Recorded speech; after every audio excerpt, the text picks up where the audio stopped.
Hypocrites, a commentary on Surah Munafiqun. Author, Ayatollah Jafar. Subhai. Introduction. Contention in society is the basis for mankind's perfection. Chapter 1. Special qualities of Surah Munafiqun. Chapter 2. Hypocrisy. Chapter 3. Detrimental effects of hypocrisy, Islam's most dangerous enemy. Chapter 4. Signs of hypocrisy. They are both outspoken and eloquent speakers. History repeats itself. Chapter 5. Hypocrities and Repetence, the Quran's order to the Muslims. Chapter 6. Hypocrities' dangerous plans, the Quranic condemnation of hypocritical beliefs. Chapter 7. The Islamic viewpoint of the world. Death cannot be delayed.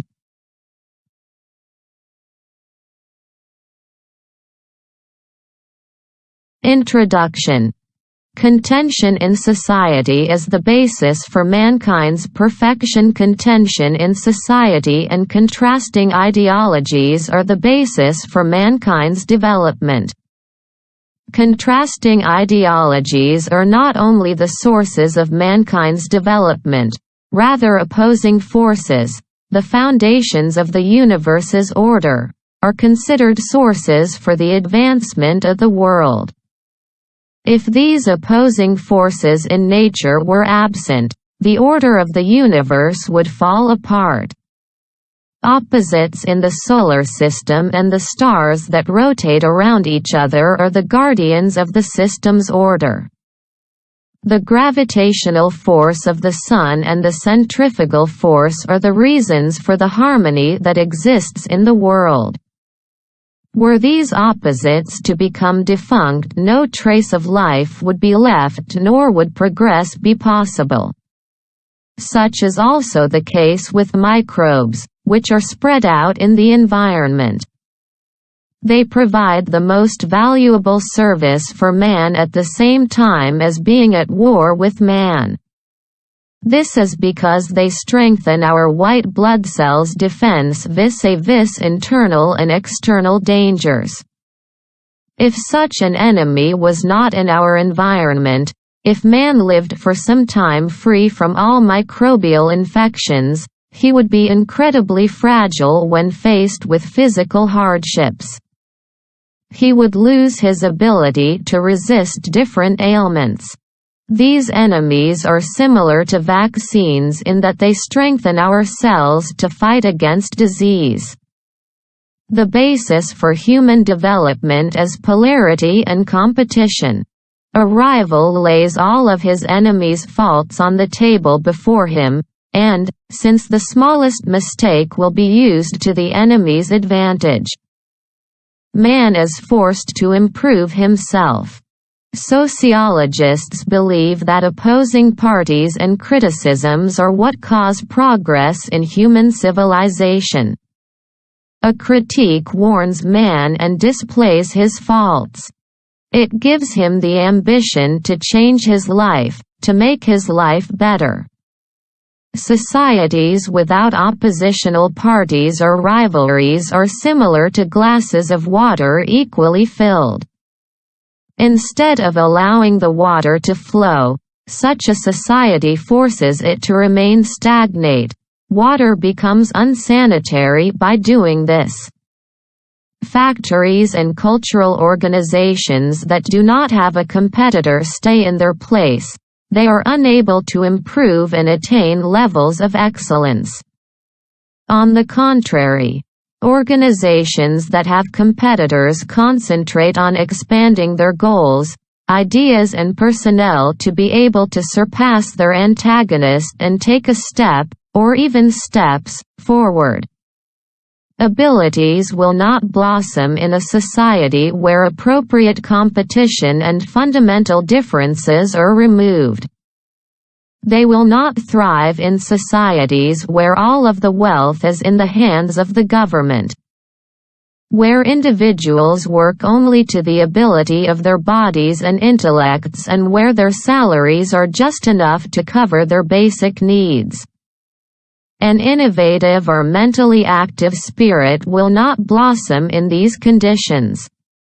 Carnal desires, nafs amara, are the basis for the intellect's and the spirit's improvement. They are the basis for man's sense of self-preservation and for his spiritual progress. If there were no carnal desires in man, he would not be able to reach high spiritual ranks, obtain Allah's satisfaction or achieve eternal bliss. The devil, Shaitan, using his evil powers, is waiting to ambush mankind. This is how he misguides humanity. Man knows about this adept enemy and prepares his spirit to fight against him. Man tries to strengthen his spirit with piety, the power of resistance and restraint. Because of his comprehensive knowledge of this foe, sometimes he is able to reach so lofty a spiritual peak that he becomes immune from committing sins.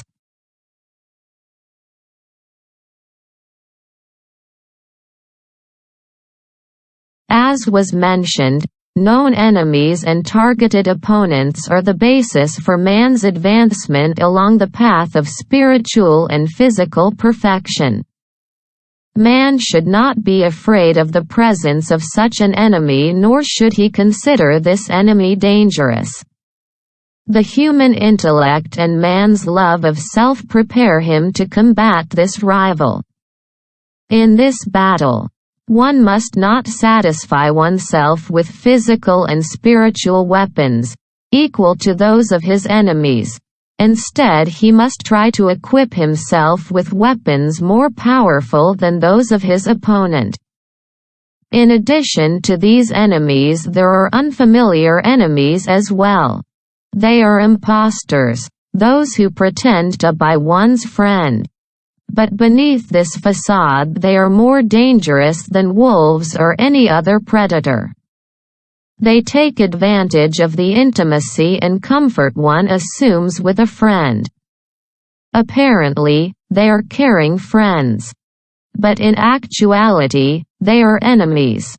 They insist on their being trustworthy and their ability to keep secrets, but in reality, they are spies and traitors. They are conscious of human strengths and weaknesses. Staying away from these unknown enemies is extremely difficult, if not impossible. These enemies are the hypocrites, whom the Qur'an discusses in various chapters. An independent chapter was even sent down regarding hypocrites. The commander of the faithful, related the following from the Prophet about those adversaries. I have never been frightened of any country taking of Islam. I only worry about one group of people, the unbelievers who pretend to be Muslim, the two-faced hypocrites. They have eloquent speech, but in actuality, they are the Muslims' enemies. They are with you in their words, but, in reality, they would never take a step with you.